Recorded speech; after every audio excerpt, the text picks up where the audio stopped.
Pengacara Brigadir J sebut ada satu tersangka mengaku sebagai pelaku.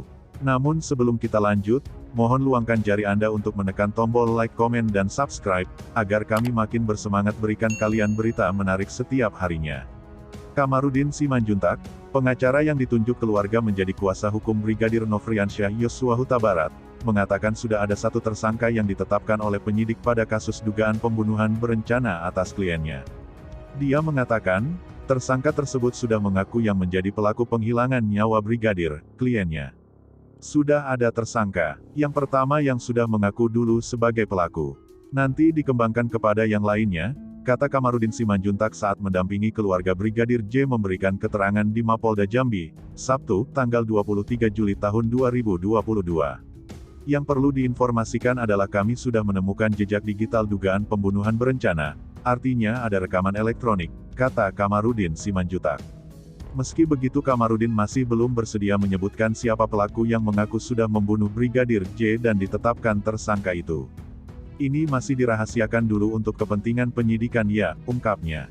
Dia mengatakan, dari mulut tersangka tersebut akan ada tersangka lainnya mengutip informasi yang dia dapatkan dari penyidik. Siapapun bisa, karena ukurannya adalah perbuatannya, ungkap dia ditemui di Mapolda Jambi. Dalam kesempatan terpisah, Direktur Tindak Pidana Umum Bareskrim Mabes Polri, Brigjen Andirian, mengatakan sampai saat ini penyidik belum menetapkan siapapun sebagai tersangka dalam kasus penembakan Brigadir J. Tanyakan saja ke dia, penyidik belum menetapkan siapapun sebagai tersangka, kata Andirian saat dimintai konfirmasi oleh awak media, Sabtu, tanggal 23 Juli tahun 2022.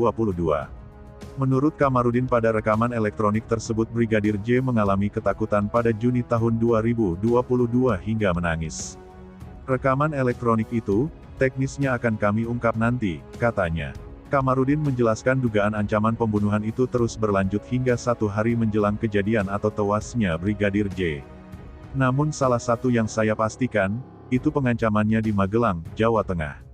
Untuk TKP tidak tertutup kemungkinan bisa terjadi di Magelang atau antara Magelang Jakarta atau di rumah Ferdi Sambo, terangnya.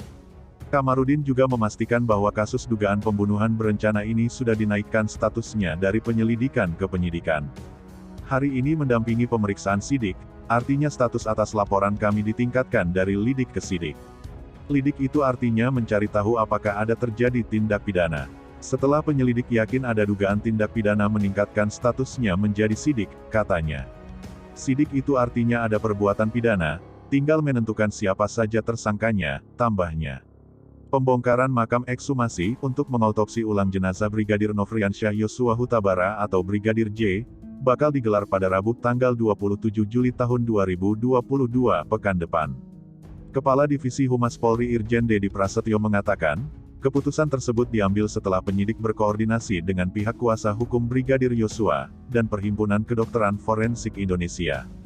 Dari hasil komunikasi Pak Dir dan pihak pengacara dan Ketua Perhimpunan Kedokteran Forensik Indonesia dan para pakar forensik, kata Dedi. Itu diputuskan untuk pelaksanaan ekshumasi di Jambi akan dilaksanakan pada Rabu besok, kata Dedi saat meninjau prarekonstruksi di rumah Irjen Ferdi Sambo, Duren 3, Jakarta Selatan, Sabtu, tanggal 23 Juli tahun 2022. Ia menuturkan, ekshumasi tersebut sesuai perintah Kapolri Jenderal Listio Sigit Prabowo, mantan Kabareskrim itu meminta adanya proses ekshumasi digelar sesegera mungkin.